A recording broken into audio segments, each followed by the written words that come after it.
السلام عليكم، يعطيكم العافية. اليوم رح نحضر مع بعض أطيب وألذ وأهش وأطرى كيكة إسفنجية بنقدر نحضرها ببيوتنا، وهي كيكة الحليب المغلي. واليوم رح أحضرها بطريقتي وبنكهتي الخاصة. وأهم شي عن تحضير أي نوع من الكيكات تكون جميع المقادير بنفس الكوب وبدرجة حرارة المطبخ، ونولع الفرن قبل ما نبلش تحضير الكيكة ب10 دقايق. وبعد إضافة الطحين بنحاول إنه ما نبالغ، بخف الخليط كامل لحتى ما يعطيني كيك قوامه يابس. في البداية خلونا نبلش مع بعض تحضير كيكتنا لليوم.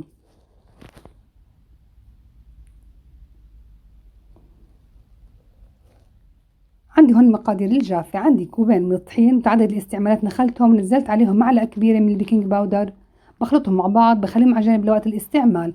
هلا بنبلش تخليط المواد السائلة. عندي هون 5 حبات من البيض ومعلقة كبيرة من الفانيليا الباودر وربع معلقة صغيرة من الملح وكوب ونص من السكر الحبيبات، نقدر نستعمل لحد كوب وربع. وعندي هون الإضافة المميزة اللي بتختلف عن باقي أنواع الكيك اللي بنضيف له الحليب المغلي، وهي برش البردقان. أنا هون جففته وطحنته، بيعطيها طعم كتير كتير طيب، بنصحكم تجربوها. بس الطريقة الأصلية لكيكة الحليب المغلي ما بيكون فيها برش بردقان. بخلطهم لمدة 5 دقايق. بعد ما أخلطهم أخذ القوام واللون المطلوب هاد، بنزل عليهم نص كوب من زيت الذرة. بخلط الزيت مع خليط البيض لمدة دقيقتين. خليط البيض صار عندي جاهز هون. هلا بنزل عليه خليط الطحين دفعة واحدة، ببلش أخلط فيهم لحتى يختفي عندي طحين كامل. طبعا قوام البيض بكون خليط الكيك هون بكون كتير تقيل. هلا بنبلش نحضر بالحليب المغلي. عندي هون كاسة من حليب درجة حرارة المطبخ، بنزل عليها 150 جرام من زبدة لوربك.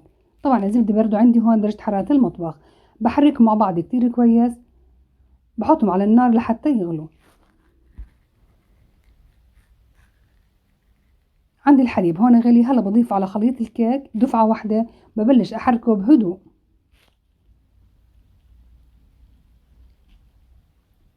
هو بياخد وقت تحريكه بس النتيجة بتكون كتير مستاهلة. هون خلصت الخليط كامل، قوامه كتير خفيف وريحته بتاخد العقل. هلا بأي صينية أو بأي قالب، أنا استعملت القالب هاد، نظفته بشكل كتير كويس ورشيته بكمية ونشفته قبل ما أرشه بكمية من الطحين والزبدة أو السمنة. بصب فيه خليط الكيك بالكامل،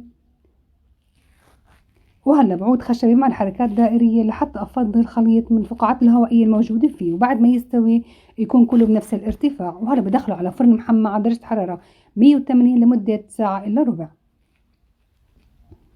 خليط الكيك عندي هون استوى وصار جاهز.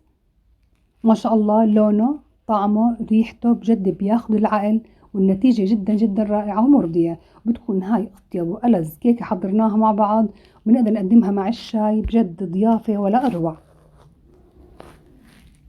أنا هون قطعت الكيك وهو سخن، جد ما قدرت أصبر من كتر ما ريحته وطعمه طيبين. شوف البخار كيف عم بيطلع منها وقد ايه لونها حلو وارتفاعها، وبرش البردقان مبين فيها. ما شاء الله، كيكتنا لليوم جدا جدا رائعة، بجد ما بقدر أوفيها حقها من لونها من طعمها من ريحتها. بنصحكم كتير تجربوها، شوفوا قد ايه طرية. وهون بكون وصلت معكم لنهاية وصفتي لليوم. إذا وصفتي عجبتكم ادعموني بلايك وشير، وألف صحة وهنا.